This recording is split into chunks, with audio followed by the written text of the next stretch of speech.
सर्वे भवन्तु सुखिनः सर्वे सन्तु निरामयाः सर्वे भद्राणि पश्यन्तु मा कश्चित् दुःखभाग् भवेत्। आप सुखी रहें, हंसते रहें, मुस्कुराते रहें, स्वस्थ रहें। इसी भावना के साथ मैं योगाचार्य SPC। बहुत सारे लोगों की एक समस्या है, उन्हें नींद नहीं आती है और रात में कई बार जगते हैं।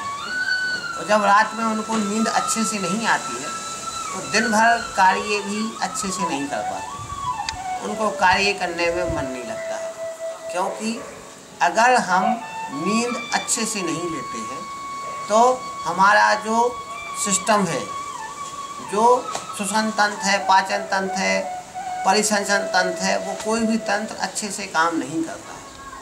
तो स्वस्थ रहने के लिए अच्छी तरह से नींद आना बहुत आवश्यक है। तो अच्छे से नींद हमें कैसे आए, इसके बारे में आज हम आपको कुछ योगिक क्रियाएं करके बताएंगे और कुछ नियम भी बताएंगे। वो आपको करना है, क्रियाएं भी करना है और कुछ नियमों का भी पालन आपको करना है। अगर आप ये दोनों चीज़ें करेंगे तो निश्चित तौर से आपको सुख की नींद आएगी, परम सुख की नींद आएगी। तो हमें करना क्या है, इस चीज़ का हमें ध्यान रखना है। सबसे पहले तो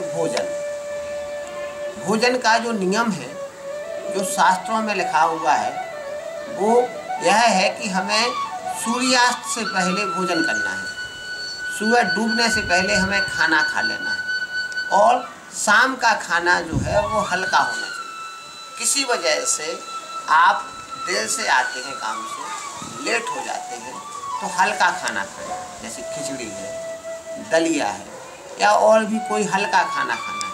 इसके अलावा अगर आपको रोटी भी खाना है तो यदि आप 4 रोटी खाते हैं तो आप 1 रोटी खाइए, यानी 3 रोटियों को आपको त्याग करना है। क्योंकि रात में जब आप भोजन करते हैं तो वह अच्छे से पचता नहीं है, इसीलिए हमें इस चीज़ का ध्यान रखना है। दूसरे नंबर पर खाना खाने के बाद कम से कम 3 से 4 घंटे आपको बाद में नींद लेना है, यानी खाना खाने के बाद कम से कम 3-4 घंटे आपको सोना नहीं है। इस चीज़ का भी हमें ध्यान रखना है। दूसरे नंबर पर खाना खाने के बाद कम से कम 1000 कदम हमें टहलना है। टहलना भी कैसे है, बहुत तेज़ी से, स्लो स्लो नहीं टहलना है कि आराम से मोबाइल ले लिया और स्लो स्लो टहलने लग गए, नहीं, तेज़ी से टहलना है। क्योंकि तेज़ी से टहलने से ही आपके पाचन तंत्र पर असर पड़ेगा। इसलिए हमें 1000 कदम जरूर टहलना है खाना खाने के बाद। और जब आप खाना खाने के बाद बिस्तर पर जाते हैं तो बिस्तर पर हमें कुछ योगिक क्रियाएं करना है। वह योगिक क्रियाएं क्या हैं कि हमें क्या करना है कि हम बिस्तर पर बैठ गए, तो ये आप उस पर बैठ गए जहाँ पे आपको सोना है, अपने पलंग पे या ज़मीन पे। वैसे कहाँ सोना चाहिए वो भी हम आपको बता दें। सबसे अच्छा जो सोने का स्थान है वह है ज़मीन। ज़मीन से अच्छा कोई स्थान नहीं है। ज़मीन पे आप कोई फर्श बिछा लें या कोई आरामदायक, जो भी आपको आरामदायक है। आजकल ख़ास तौर से जो डबल बेड हैं उन पर नींद प्रॉपर नहीं आती है, लेकिन फिर भी कोई दिक्कत नहीं है। अगर आप डबल बेड पर भी सोना चाहते हैं तो सो सकते हैं। तख़्त है, तख़्त पे भी सोना लाभदायक है। तो हमें क्या करना है कि जैसे ही हम बिस्तर पर जाएं वैसे ही हमें क्या करना है, बैठना है। और बैठने के बाद हमें उज्जाई प्राणायाम करना है। उज्जाई प्राणायाम करेंगे हम, जैसे गले की एक्सरसाइज,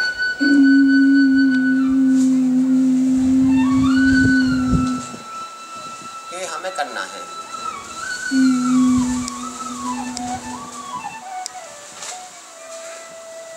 और ये आपको उज्जाई प्राणायाम करना है कम से कम 10 बार।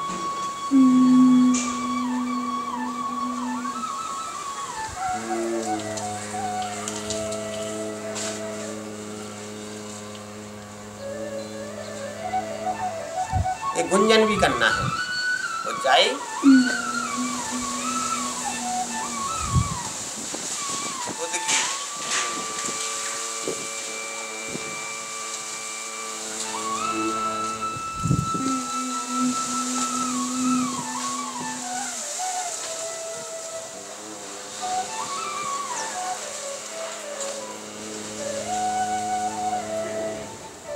इस तरह से आपको 10-10 बार ये करना है।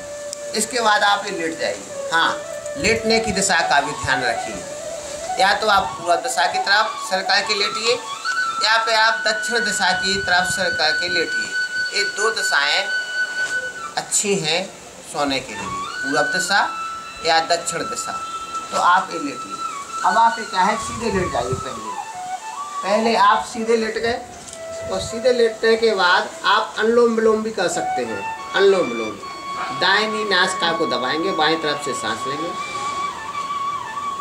बाईं नासिका को बंद करेंगे, दाईं नासिका से सांस छोड़ेंगे, फिर दाईं नासिका से सांस लेंगे, बाईं तरफ से छोड़ेंगे, बाईं नासिका से सांस लेंगे, दाईं तरफ से छोड़ेंगे। इससे क्या होगा कि आपके सांसों का संतुलन बन जाएगा। आपकी जो सांस है वो व्यवस्थित हो जाएगी। जो आपकी सूर्य नाड़ी है, जो चंद्र नाड़ी है, वह व्यवस्थित हो जाएगी। यानी जो भी होना चाहिए वो अपने आप अनुलोम विलोम करने से आपकी जो श्वास लेने की क्रिया है वह व्यवस्थित हो जाएगी। हाँ, अब आप क्या कर सकते हैं, लेटना कैसे है इस चीज़ को भी ध्यान रखिए। एक तो सबसे उत्तम है वो है सीधे लेटना। सीधे लेटना, देखिए पैर पे पैर रख के नहीं लेटना है। कुछ लोग क्या करते हैं, इस तरह से पैर पे पैर रख के लेटते हैं। कुछ लोग क्या करते हैं, इस तरह से लेटते हैं। कुछ लोग क्या करते हैं, इस तरह से लेटते हैं।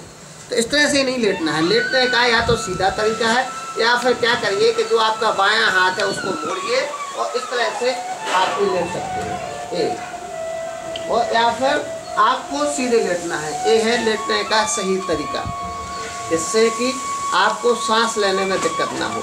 कभी भी कुछ लोग क्या है, कुछ लोग ऐसे लेट जाते हैं, ये गलत तरीका है। कुछ लोग क्या करते हैं, ऐसे लेट जाते हैं, ये गलत तरीका है। सही तरीका क्या है, वो है ए, बाकी सब गलत तरीके हैं। एक तो सीधे लेटना सही तरीका है और दूसरा बाएं करवट लेटना ये सही तरीका है। ये आप इस तरह से लेट सकते हैं, ये सही तरीका है। बाकी तरीका सही नहीं है तो आप ये दोनों तरीके से लेटना है। और ध्यान रखिए, जो भी जब आप लेट जाएं तो मन में कुछ विचार लाना है और ये अपने आप दोहराना है। हे ईश्वर, हे परमपिता परमेश्वर, अब हम निद्रा में जा रहे हैं, अब हम सोने जा रहे हैं। हमारे शरीर को सोते समय स्वस्थ रखिए और जब हम सुबह उठें तो उस समय भी हम स्वस्थ उठें। तो ऐसी भावनाएं करना है। आप ईश्वर को याद करिए और ईश्वर को याद करते करते, ईश्वर को याद करते करते जिसको भी आप चाहते हैं, जिसको भी आप मानते हैं, उसको आप याद करिए और याद करते करते आप सो जाइए। इस तरह से आप अगर करते हैं तो आपको योग निद्रा आएगी, परम सुख की अनुभूति होगी। आपको पता भी नहीं चलेगा कि आप रात भर कहाँ लेटे रहे। तो हम ये चाहते हैं कि आप सुख से सोएं और पूरी नींद सोएं। और इसी भावनाओं के साथ हम ये चाहते हैं कि आप स्वस्थ रहें, तंदुरुस्त रहें। तो फिर मिलते हैं अगली वीडियो में। हाँ, इस वीडियो को शेयर करना ना भूलें, शेयर अवश्य करिए, क्योंकि अगर आप सुख की नींद सो रहे हैं तो दूसरों को भी सुख की नींद सोना हमें सिखाना है। अगर आपके द्वारा जो आप वीडियो शेयर करते हैं, अगर उसको सुख की नींद आएगी तो उसका पुण्य आपको भी मिलेगा, वो आपको भी सुख की नींद आएगी। क्योंकि जब आप सुख बांटते हैं तो सुख मिलता है, जब आप स्वास्थ्य बांटते हैं तो स्वास्थ्य मिलता है, जब आप आनंद बांटते हैं तो आपको आनंद मिलता है। यानी एक सीधा सा सिद्धांत है कि आप जो भी बांटते हैं वो आपको मिलता है। इसलिए वीडियो को शेयर कीजिए और उनको स्वास्थ्य लाभ दीजिए और आप भी स्वस्थ रहिए। इसी भावना के साथ स्वस्थ रहिए, मस्त रहिए। जय हो।